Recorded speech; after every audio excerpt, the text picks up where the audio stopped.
G20 finance, les États-Unis inflexibles, le bras de fer commercial perdure. La guerre commerciale que se livrent les grandes puissances a perduré lors du G20, le FMI a regretté qu'elle entame la croissance mondiale, la France a appelé Washington à faire machine arrière, mais les États-Unis sont inflexibles.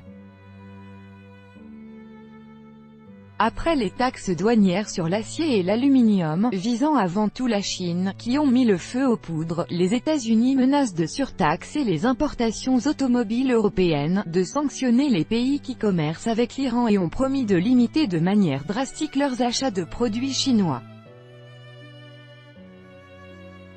Samedi à Buenos Aires, le secrétaire américain au Trésor, Steven Mnuchin, a ratifié cette politique controversée, critiquée y compris par des alliés des États-Unis, lors du G20 des ministres des Finances et des gouverneurs de banques centrales.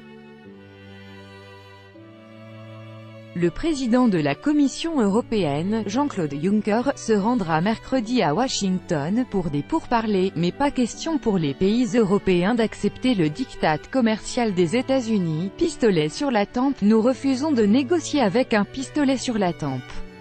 C'est aux États-Unis de faire un pas pour enclencher une désescalade, et arranger tout ça, a dit fermement à des journalistes le ministre français de l'économie et des finances, Bruno Le Maire.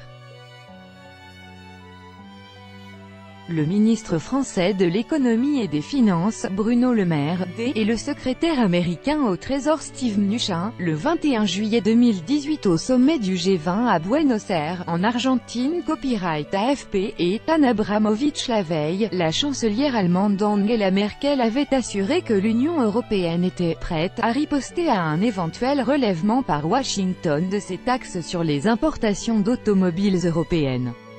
La directrice du FMI, Christine Lagarde, a estimé que la guerre commerciale qui sévit depuis quelques mois pourrait réduire la croissance mondiale de 0,5 points, représentant de la première puissance mondiale. Steven Mnuchin a monopolisé l'attention.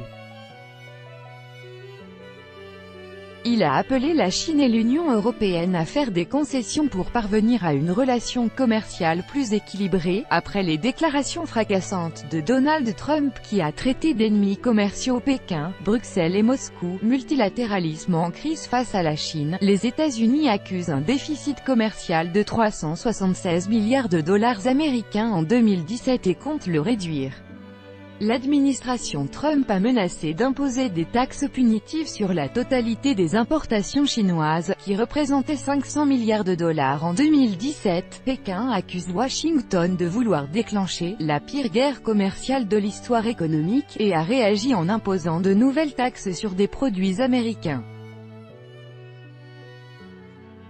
Face aux cavaliers seuls des États-Unis, les autres pays se font les apôtres du multilatéralisme.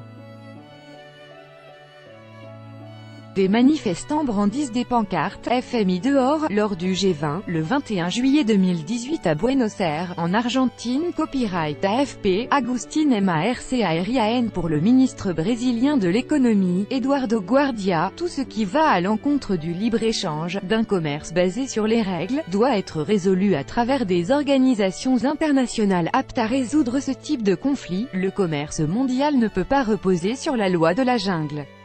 L'augmentation unilatérale des tarifs, c'est la loi du plus fort, ça ne peut pas être l'avenir des relations commerciales dans le monde, a dit le ministre français. Opportunité pour l'Europe. Pour lui, l'Europe a une carte à jouer dans ce contexte, et doit tirer parti de sa puissance économique.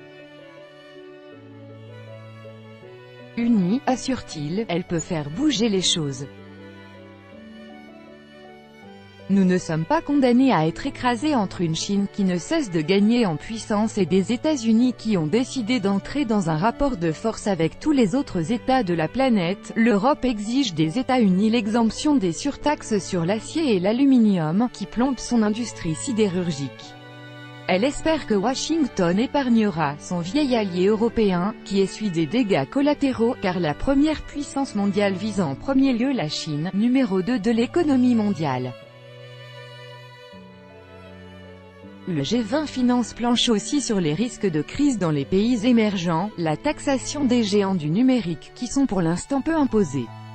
D'après une source proche des discussions, le communiqué final du G20 Finance diffusé dimanche après la clôture des débats devrait acter le risque pour la croissance mondiale des tensions commerciales, l'engagement à travailler sur la taxation du commerce numérique et l'encadrement des crypto-actifs, afin d'éviter le blanchiment, la fraude et leur prise en main par des organisations terroristes.